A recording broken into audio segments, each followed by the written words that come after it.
Hi, my name's Don Rank. I'm the chairman for the Pennsylvania chapter of Backcountry Hunters Anglers.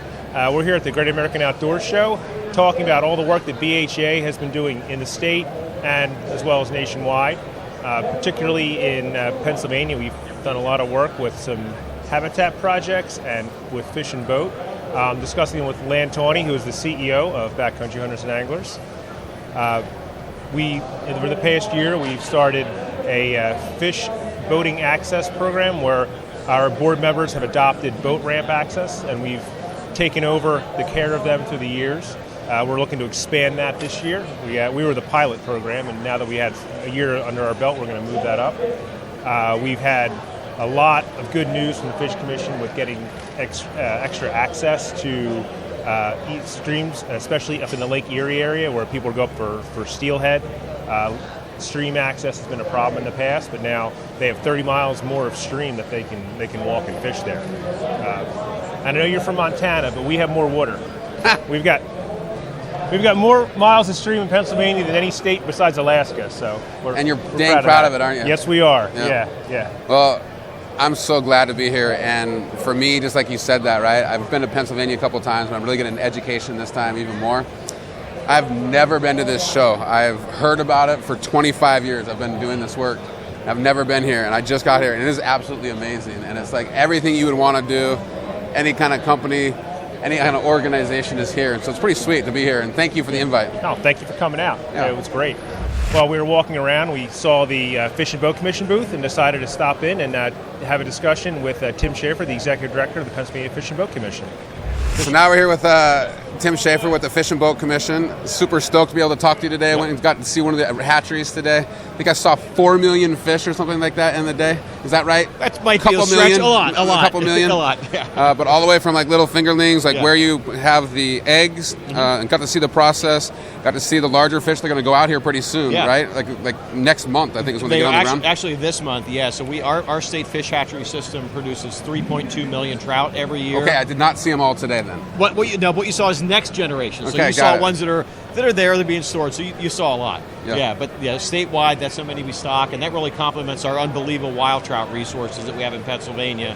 Where you said we have something for everybody, and we really do. Yeah, no, it was amazing to see, and I think that, I always look at it as that, like, there's kids that get these opportunities, or people that have never fished before. Yeah. Those fish catch them, right, and the other way. And so the opportunities that you guys are providing here, and the tradition that is, have the same opportunities that you've had and that I've had, right? You got it. Yeah.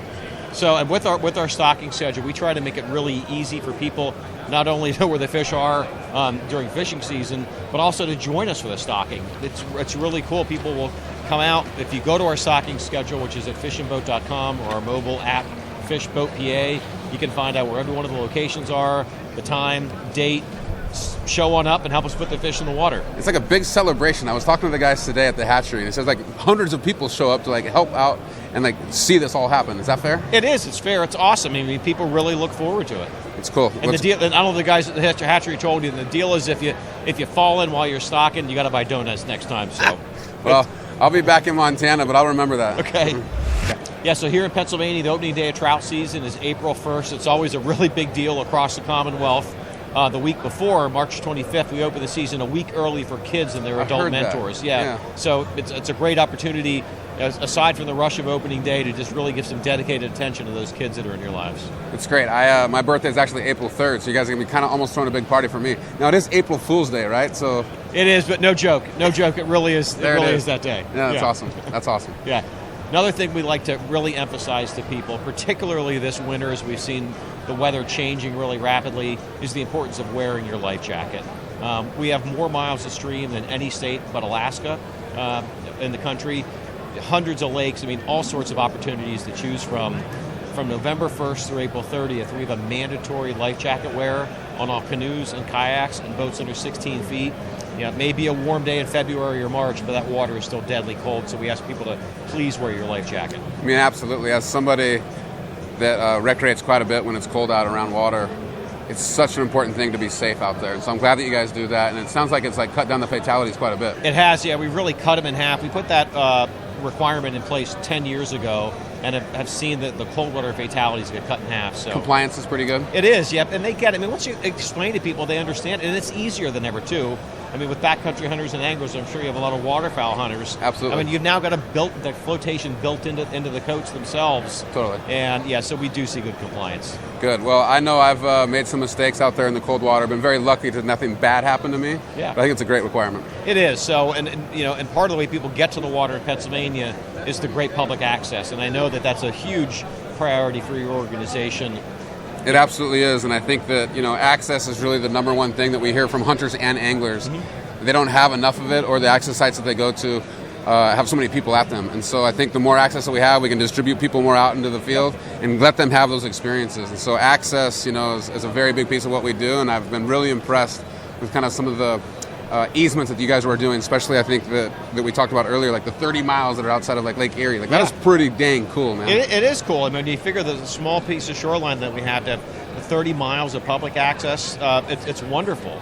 So to find out where those accesses are, again, you go to our website or the mobile app, and the mobile app in particular has a Near Me feature. Okay. Think, man, it's cool, I got a kayak for Christmas, where do I go? Totally. Click on the Near Me feature, it shows 5, 10, 15, 20 miles. Where are all the boat accesses that are close to you? That's great. That's great. Well, I think, sometimes we don't like technology creeping into like hunting and fishing, but this is a great way for it to do that, right? Because we all need to know. If you do know, then you have more options, right? Yep, and we also ask people to be ethical when you're out there.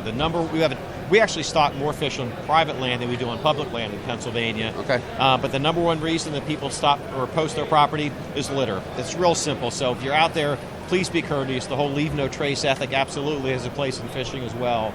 Be mindful of where you are. If you take it in, take it out with you. And that's something we've been doing across the country too with our chapters, and especially here in Pennsylvania, is doing cleanups. Yeah. And being stewards of that land. And I would say, try to be as conscious as possible. Yep. Participate in these cleanups, but also if you see somebody do something, make sure you have a conversation with them. It doesn't have to be confrontational, but really this is all of ours to lose if we don't treat it right. Really want to thank BHA for what you guys have done in adopting accesses for us. We started an Adopt and Access program. You guys are up to almost 20 of them. These are boat ramps that we have that we have a relatively small staff, can't get to everywhere, right? And we appreciate your help in helping us to. Well, you're welcome, man. Yeah. But thank you for the opportunity, and I would say that's just one of the ways that we give back. But I think as hunters and anglers, we should always be thinking how we give back. Yep. Because none of this, again, happened by accident, and it's a privilege to be able to do these things. Yep. Well, thank you for your help, and it's great to have you here at the show. Oh man, thank you. I'm looking forward to walking around even more. Cool. Yeah. We want to thank Tim for his time and all the work he does and all the work that the Pennsylvania Fish and Boat Commission does. If anybody wants to learn more about our organization, you can check us out at www.backcountryhunters.org. All of this industry that's here, none of this happened by accident. We have something different in America where the wildlife belongs to the people and we have public access to those wildlife.